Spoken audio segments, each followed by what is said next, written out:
for Baroness. We play in a variety of tunings. With the EXL 125s, I'm just constantly tuning and it just can handle it. Thick enough to handle the low tunings, but like having that like light string gauge comfortability. Yeah, it's been the go-to.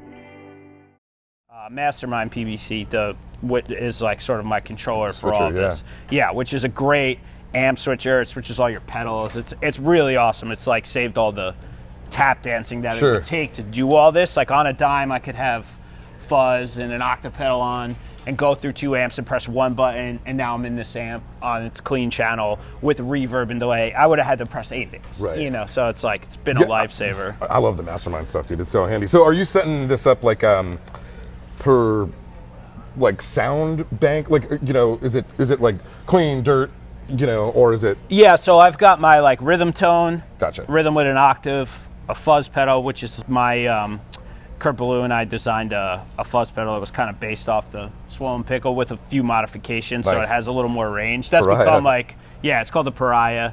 Shout out to Kurt, he did an awesome job with the build. And that's become my main like fuzz pedal because it's so versatile. So I put that in front of the amps too. So I have a fuzz and an octave fuzz, which is just engaging that pitchfork over there. Gotcha. With the fuzz. Yeah, and then there's 2 lead tones, different gain stages on those. I think one has a chorus pedal. I have that Kevin Hickey Typo signature chorus pedal running on this tour, which is awesome. And it lights up and shit too, huh? Yep, the O glows. Yeah, so there's some delay and verb on these. And then up top here, I have a couple. There's like a Dirt Clean, which is more of a drier Vox tone that I'll use during the set. And then 2 different, you know, clean tones. I'm actually trying out these Caitlin Bread pedals. The Soft Focus, which is like a really nice, almost like shoegazy kind of reverb, and the Sinkhole, which is sort of like a modulated, cascading, like descending almost style reverb. They're just 2 really cool flavors, and I have kind of 2 options for that for different parts during the set. All my delays are kind of running through the Strymon. This thing's really cool too because I could switch a channel, and you can hear it. It's actually tapping the tempo of the part I'm gonna play too. Yeah, there's so much you can build into these. Really versatile. So you tell the Mastermind what the tempo is, and it automatically when you build your page, you go, okay, when I step on this, I want the tempo to be 150 here. You know, it's just a guess. Like we play live, obviously, but it's like it's saving me so much time. Yeah, what a handy little fucking feature. I find myself not really having to tap as much, and it's just great. It's been super useful, you know. And then I've got some Earthquaker stuff on the board too. The Astral Destiny is a cool like transitional verb I'll use, really big, crazy. Is that like for between songs or just? Yeah, you'll hear me sort of like create little moody bits between songs where I'm just holding out, and it's got this almost like forever falling down kind of thing. And Dispatch is just such a versatile like verb and delay. I'm sure you've seen that. A lot of guys' pedals by now. A lot of those for sure. Now tell me about this Better Lovers pedal here. Yeah, so this is the main overdrive that me and Jordan are both using now in front of all of our amps. It's a company called Spooky Vibes, and it was based off of one of their pedals that I had been using in the studio. It's called Night Terror. It's like a pretty standard, I guess I would say, overdrive, but it has a really, really musical sort of low contour switch. See this like fat to tight knob that's in the top right there? So it's basically just filtering out where your low end, you know how an overdrive works. But the way this just works with everything, kind of almost any amp you can pretty much dial like a really nice overdrive tone. It's not like impacting too much of the pedal sound to the amps, so my amps still sound like my amps.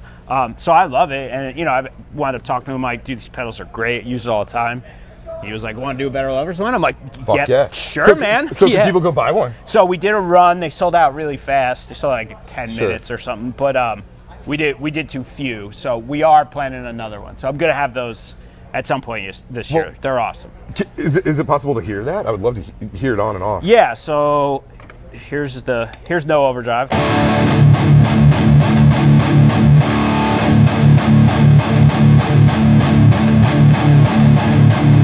It's subtle, but it's just very subtle boost as well. Yeah, it's just the tiniest little bit of boost. It cleans up some of the woof from the amp, and that's what I want. I like the way my amps sound, so I didn't want something that just took it to another place. Sounds like a fucking jet taking off, dude. I mean, love it. I'm very happy with it. Yeah, dude. So you're using 2 pitchforks now, and the last time we talked, I think you had that triple graph, Yes. was a really cool way to do that. I love the triple graph. It was a real estate issue Right. on the board this time because I would probably have all of it, to be honest. I would probably have a pitchfork and a triple graph. Really? Yeah, so now I'm using one octave pedal that's kind of fixed in the low position so I can switch around here.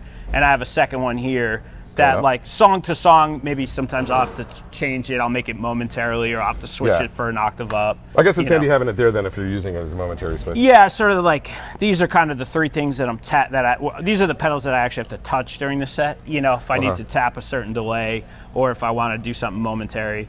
This is my noise gate, which is basically just if I turn this off, it just makes feedback. You know. Oh, sure. Yeah, it's just so it's like you got a lot going on here, my dude. Yeah, but it's like I use feedback as like in a musical way during the set. So it's like I actually like having the control of when to make noise and when to not. Plus, you'll notice like there's two cranked amps and it's dead silent. Like I also have the DBX, like the 266. Yeah, so tell me about that 266. Is it like a classic old gate, kind of cruddy, but it runs in the effects loops of both of my amps, and it just kind of kills all that annoying amp buzz. I'm sure if I took this off. Yeah. Ah, not too bad.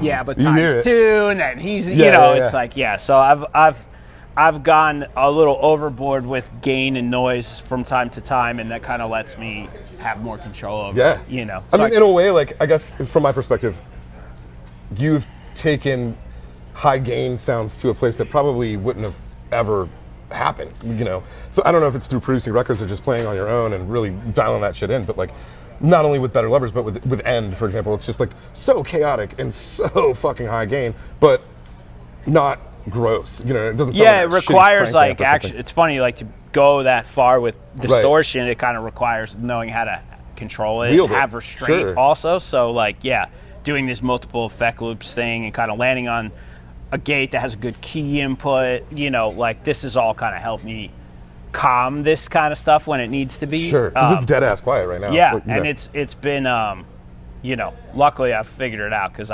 nothing's worse than when you don't want noise and you have it. Oh yeah, big time. So before we go talk to Jordan, can we kind of just go through some of these main sounds that you're having for this band specifically? Yeah, sure. Here's this is the main rhythm tone with the 2 amps on.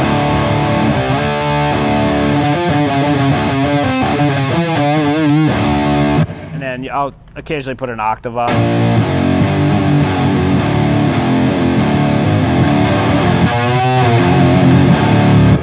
And then this is the Pariah Fuzz.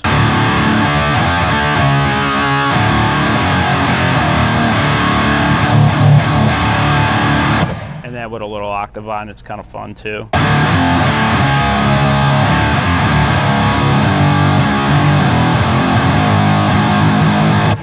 And my main lead tone is sort of a combo of the Dispatch and this, which is just kind of...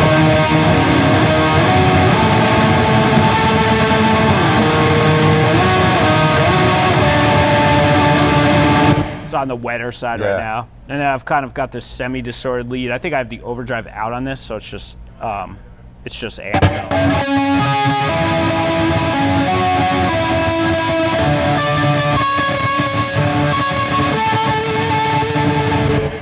You could really hear the chorus on that one, you know. Switch it over to some of the Vox stuff.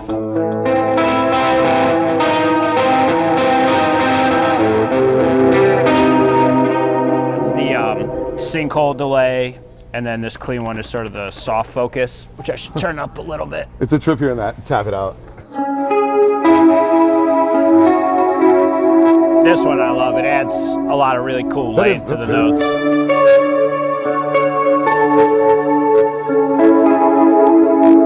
And then this is my abstract make noise sounds.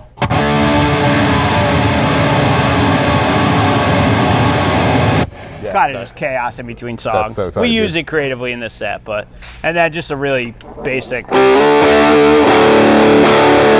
classic dirt. That's interesting. Clean. Yeah, it's a cool extra flavor. A couple dynamic kind of energy dips in the set where it's cool to like kind of almost like can a guitar out. Yeah, totally. So I've been using that a little bit too, but I can pretty much get the whole set done with this. So. Well, goddamn, Will, I'm always in awe of your tone, whether it's recorded or live. It's a thing to behold for sure, man. Thank you, man. Yeah, listen, I appreciate everything that not only you're creating, but you're helping other bands create. I think it's so fucking important, and it's really moving the needle in a good direction. So happy to do it, man. It's fun. So yeah, right on. I got a couple shout outs because I've got to shout out Happy Cable, who have built me all the cables on this tour. They built my this. I've had this loom since basically I started touring after COVID, and it's still immaculate. Nothing's broken on it. You know, I want to shout out Ernie Ball too, because they keep us all stringed up for better levers, and you know, and all the other anybody else I forget who's kind of helped build some of this stuff. You know, I always appreciate all the hookups and little freebies and stuff. So it's really cool. But yeah.